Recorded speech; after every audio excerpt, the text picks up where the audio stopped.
श्रावस्ती जनपद के Ikauna CSC road पर संगीतमयी श्रीमद् भागवत कथा ज्ञान यज्ञ महोत्सव का आयोजन किया जा रहा है। कथावाचक पंडित द्वारिकानाथ जी महाराज के द्वारा लोगों को अपनी कथा सुनाकर मंत्रमुग्ध किया जा रहा है। यहाँ पर भारी संख्या में लोग भागवत कथा सुनने पहुँच रहे हैं। आपको बता दें, यहाँ पर पिछले कई दिनों से संगीतमयी श्रीमद् भागवत कथा का आयोजन किया गया है। बीती रात श्री कृष्ण जन्मोत्सव एवं लावा का एक दिन की बात है, सुनने के लिए गायें चरकर लौट रही थी, गौशाला में घुस गई। उन गायों की झुंड में एक बाघ घुस गया गौशाला में। प्रसिद्ध ने सोचा कि अभी गाय को मार डालेगा बाघ, तो वे भी तलवार लेकर गौशाला में घुस गए। गौशाला में बहुत अंधेरा था। तलवार से जैसे आक्रमण किया तो बाघ ने तो अपना सिर हटा लिया। बाघ का केवल एक कान कटा, लेकिन एक गाय का मस्तक कट गया। बाघ भाग गया। गुरुदेव वशिष्ठ को पता चला कि प्रसिद्ध ने गाय को मार डाला, तो उन्होंने श्राप दे दिया कि जा दुष्ट चंडाल हो जा। तो हत्या लग गई। वहां से प्रसिद्ध भाग पड़े। आचार्य सुखदेव कहते हैं, परीक्षित मनु महाराज का एक बेटा है सरियात, और राजा सरियात की एक बेटी है जिनका नाम है सुकन्या। क्या नाम है माताओं बहनों? सुकन्या।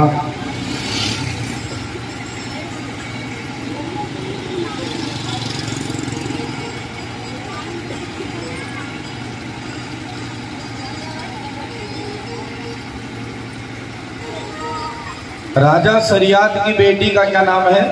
सुकन्या।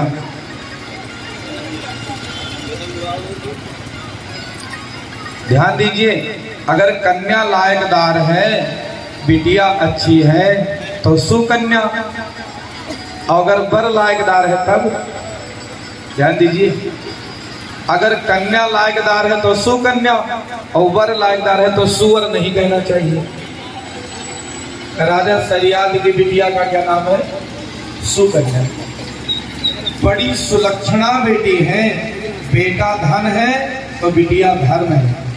बेटा भाग्य से मिलता है, लेकिन बेटी सौभाग्य से मिलती है। बड़े सौभाग्यशाली हैं वे लोग जिनको बेटी प्राप्त है।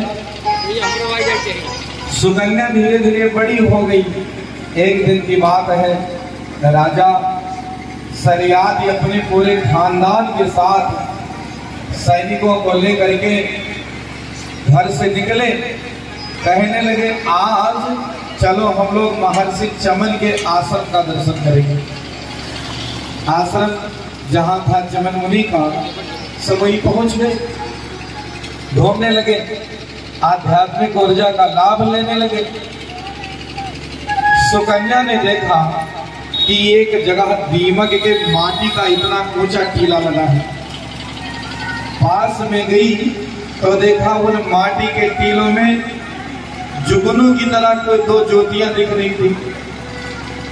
एक पेड़ का कांटा तोड़ा और कुछ से चुभो दिया। जैसे ज्योति में कांटा चुभोया तो उन ज्योतियों से रक्त बहने लगा, खून बहने लगा। राजा के साथ जितने लोग आए थे सबका मलमूत्र बंद हो गया। ध्यान दीजिए, कंठ अवरुद्ध होने लगे, सब परेशान हो गए। राजा ने कहा कि जरूर किसी ने चमन मुनि का आध्यात्मिक अपराध किया है, पता लगाओ।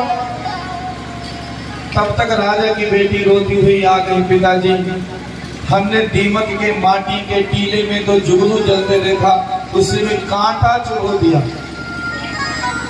खून बहने लगा। राजा दौड़े दौड़े गए, माटी को हटाया तो क्या देखा, उस माटी के अंदर चमन मुनि ध्यानस्थ बैठे। ध्यान कर रहे थे तो दीपकों ने उनके पूरे देह पर माटी लगा दिया, लेकिन आंखें खुली थी और वही आंखें चमक रही थी। राजा सरियाद की बेटी ने उन आंखों में ही कांटा छोड़ दिया। सब परेशान हो गए कि यदि चमन मुनि श्राप दे देंगे तो अनर्थ हो जाएगा।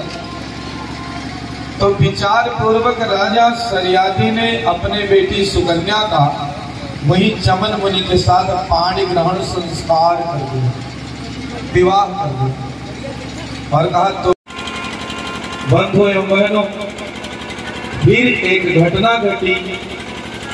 एक दिन अश्विनी कुमार जो देवताओं के वैद्य हैं, डॉक्टर हैं, वे आए। चमन मुनि ने कहा सुनो, ये तुम हमारी बूढ़ी काया को जवान कर दो, हमारी चली गई आंखों को वापस लौटा दो, तो तुमको मैं यज्ञ में भाग दिलवाऊंगा। इंद्र ने तुमको यज्ञ में भाग दिलवाना बंद कर दिया, लेकिन मैं दिलवाऊंगा। तो जड़ी बूटियों को लेकर के अश्विनी कुमार ने औषधि तैयार करी और उपचार शुरू कर दिया। किसका? चमन मुनि का। आयुर्वेद में लिखा है कि धात्री फलम सदा पथ्यम कुपथ्यम बदरी फलम। हर आदमी को अपने जीवन में धात्री फल जरूर खाना चाहिए। धात्री फल खाती हो? बोलो माता बहन, कहाँ ध्यान है? धात्री फल खाया है? हाँ, जरूर खाना है। धात्री फल माने आंवला। धात्री फल माने आंवला। उसका चाहे चटनी बना के खाओ, अचार बना के खाओ, मुरब्बा बना के खाओ, लेकिन खाओ जरूर। खटाई और दूध साथ में नहीं खाया जा सकता है, लेकिन आंवला ऐसी खटाई है, आप दूध के साथ भी खाएंगे तो भी बल्ले बल्ले हो जाएगा। च्यवनप्राश में सबसे ज्यादा क्या पड़ता है? आंवला पाउडर ही तो। त्रिफला चूर्ण में क्या पड़ता है सबसे ज्यादा? आंवला ही तो पड़ता है। इसलिए हर व्यक्ति को अपने आहार में आंवला को जरूर सम्मिलित करना चाहिए। धात्री फलम सदा पथ्यम, पेट के लिए रसायनवटी है आंवला। और कुपथ्यम बदरी फलम, बदरी फल का किसी से तालमेल नहीं है। बदरी फल क्या है? बदरी फल कहते हैं बेर को। आंवला चाहे जिसके साथ खाए लो, नो साइड इफेक्ट, लेकिन बदरी फल तो साइड इफेक्ट नहीं करेगा सबके साथ। तो बहुत सारी जड़ी बूटियों को तैयार किया है। च्यवनप्राश जो लोग खाते हैं, ये च्यवनप्राश क्यों नाम पड़ा?